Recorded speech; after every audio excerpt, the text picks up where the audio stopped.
Welcome back to Shall We Dance? Search for the Dance Superstars. We're about to announce the final scores of our 5 pairs tonight. Pero bibitinin pa namin kayo sandali. Magpapasalamat muna kami sa aming mga generous sponsors. Last week, we mentioned that the scores of our 9 pairs will be added to their scores this week, tapos kukunin yung average scores nila. In other words, kahit na napasali sa bottom 2 si Jolan at si JL last week, kung mataas ang kanilang scores this week, maari pang umangat ang kanilang standing. And to refresh our memory, let's take another look at the 2 dances of our 5 pairs, which will determine if they will move on to the next round or not. Let's watch this.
Make me throw my hands in the air, air.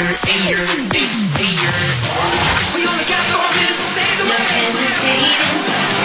We only got 4 minutes to go for it.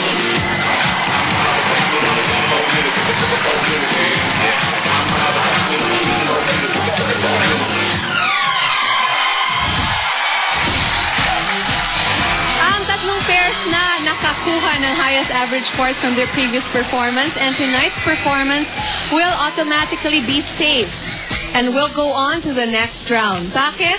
Dahil top 7 pairs ang papasok sa next round. Therefore, kahit na mas mataas ang scores ng 4 na pairs next week, pasok pa rin sa top 7 ang tatlong highest scoring pairs tonight. So let's get on with our elimination round. The scores of the pairs this week will be flashed on your screens as we call our pairs. And now, after adding their scores from last week to their scores from this week, ang tatlong pairs na siguradong papasok na sa next level ay ang mga sumusunod. Congratulations, you are moving on. Checha and Dice.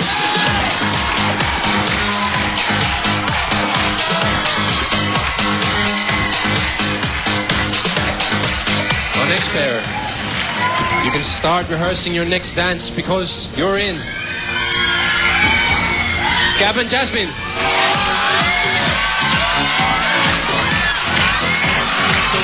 The red hot couple with a costume to match. And finally,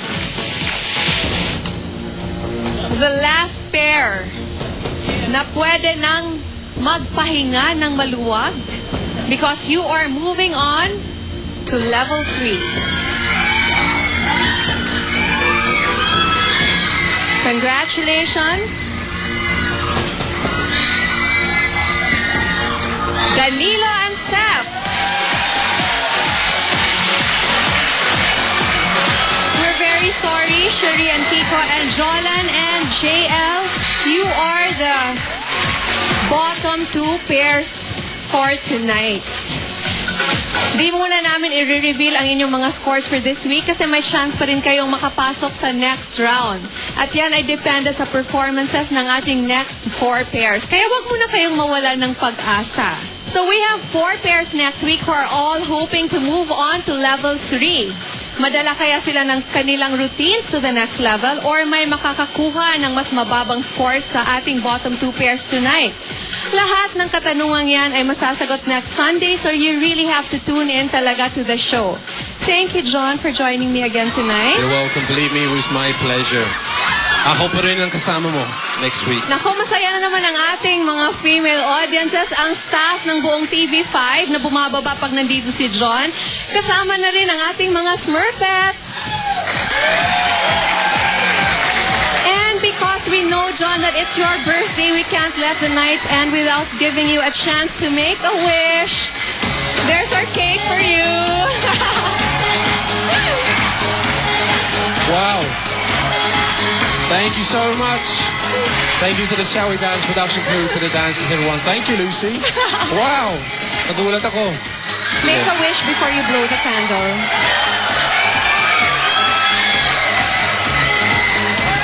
Thank you. John and his sexy cakes.